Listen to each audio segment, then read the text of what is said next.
마가복음 10장 46절서부터 52절 오늘 아침 본문입니다. 그들이 여리고에 이르렀더니 예수께서 제자들과 허다한 무리와 함께 여리고에서 나가실 때에 디메오의 아들인 맹인거지 바디메오가 길가에 앉았다가 나사렛 예수시란 말을 듣고 소리질러 이르되 다윗의 자손 예수여 나를 불쌍히 여기소서 하거늘 많은 사람이 꾸짖어 잠잠하라 하되 그가 더욱 크게 소리질러 이르되 다윗의 자손이여 나를 불쌍히 여기소서 하는지라. 예수께서 머물러 서서 그를 부르라 하시니 그들이 그 맹인을 부르며 이르되 안심하고 일어나라. 그가 너를 부르신다 하매 맹인이 겉옷을 내버리고 뛰어 일어나 예수께 나아오거늘 예수께서 말씀하여 이르시되 내게 무엇을 하여 주기를 원하느냐. 맹인이 이르되 선생님이여 보기를 원하나이다. 예수께서 이르시되 가라 내 믿음이 너를 구원하였느니라 하시니 그가 곧 보게 되어 예수를 길에서 따르니라.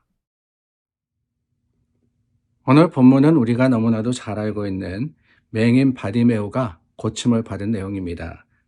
그 말씀을 기록하고 있는데 저는 이 말씀을 읽을 때마다 참 재미있다라는 생각을 한 것이 다름이 아니라 46절 말씀에 보면은 이 바디메오가 어떤 사람이다라는 것을 가르쳐주고 있습니다. 뭐라고 하시느냐? 디메오의 아들인 맹인 거지 바디메오가 라고 했습니다. 자, 바디메오의 모습 그리고 지금 이 현실에 대해서 이야기하는데 첫 번째는 거지였다라고 하죠. 그러니까 구걸하는 사람. 그럴 수밖에 없습니다. 그 이유가 뭐냐? 맹인이었기 때문에 앞을 보지 못하기 때문에 그 당시 사회에서는 할 수 있는 것이 없습니다.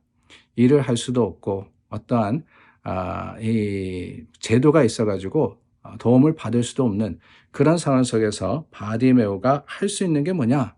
구걸밖에 없었다라고 하는 거죠. 근데 그게 재미있는 것은 아닙니다. 뭐가 재미있느냐? 디메오의 아들 바디메오라고 했는데 사실 바디메오라고 하는 그 이름의 뜻이 뭐냐? 바는 아들이라는 뜻을 가지고 있습니다. 디메오, 그러니까 디메오의 아들 바디메오. 디메오의 아들인 바디메오. 똑같은 말이에요, 사실. 바디메오도 디메오의 아들이란 뜻이고, 그리고 앞에 나오는 디메오의 아들도 똑같은 표현을 이야기하고 있는 겁니다. 그러니까 반복해서 두 번 이야기를 하는 것과 다름이 없죠. 그런데 여러분, 여기에 우리가 조금 생각해 볼 게 있습니다. 바디메오, 디메오의 아들 맹인 거지라 그랬는데, 이름마저도 그냥 아버지의 이름으로 불렸던, 그러니까 어떻게 보면은 이름도 없었던 가장 낮은, 가장 연약한 존재가 바로 오늘 본문에 나오는 맹인이 아니었나라는 생각이 듭니다. 자, 어제 말씀 기억나시죠? 어제 야고보와 요한이 예수님께 나와서 우리를 높은 자리에 앉혀주십시오라고 했습니다. 그럴 때 예수님께서 뭐라 그러시느냐? 으뜸이 되고자 하는 자는 종이 되어야 되고 또한 예수님이 오신 것은 섬김을 받으려 하시는 것이 아니라 섬기러 오셨다라고 했습니다. 그리고 난 다음에 이어지는 말씀이 뭐냐? 가장 낮은, 가장 추하고 천한 존재였던 맹인 거지 디메오의 아들에 대한 이야기더라는 거예요. 그 바디메오가 길가에 앉았다가 예수님이 지나가신다는 소식을 듣고는 소리 질러서 외쳤습니다. 다윗의 아들 예수여 나를 불쌍히 여기소서. 어딘가 들었던 것이지요. 예수라는 분이 계시는데 그분이 이 병을 고치시고 또한 낫게 하시고 모든 것들을 회복시키신다라는 소문을 들었던 것 같습니다.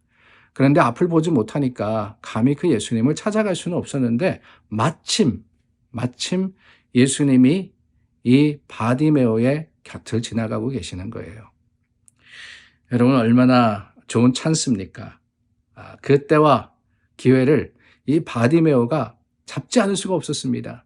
그 순간이 지나가면은 예수님이 떠나가실 것이기 때문에 그때 소리 질러서 외쳤던 것입니다.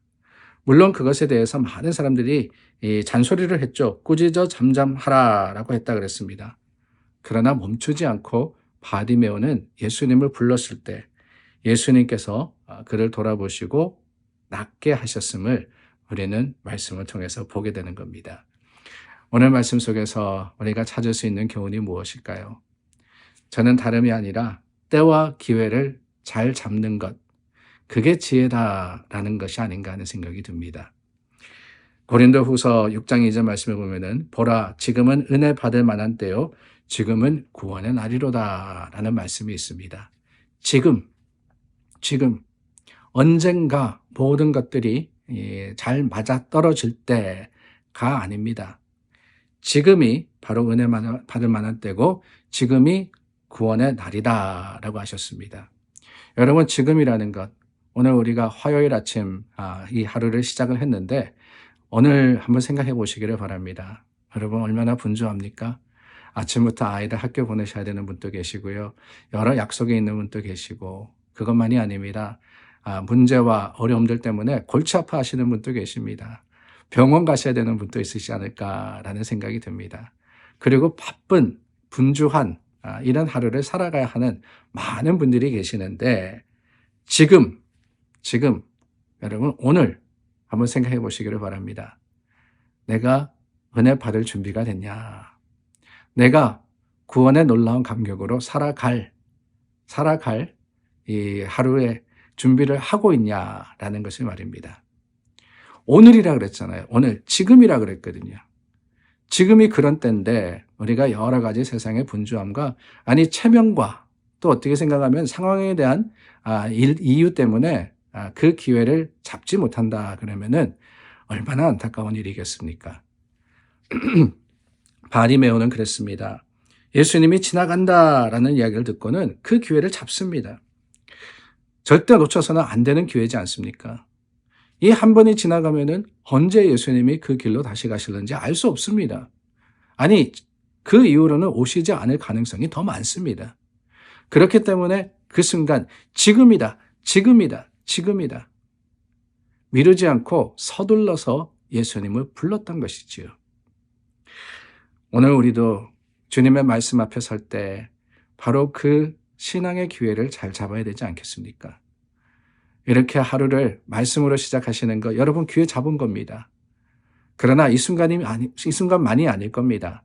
하루를 살아가면서 여러 기회를 하나님께서 우리에게 주시는데 말씀 전할 기회, 말씀 들을 기회, 또한 그 말씀으로 묵상할 기회, 기도할 기회, 이런 기회를 놓치지 않고 잘 잡으시는 여러분들이 되시기를 바랍니다.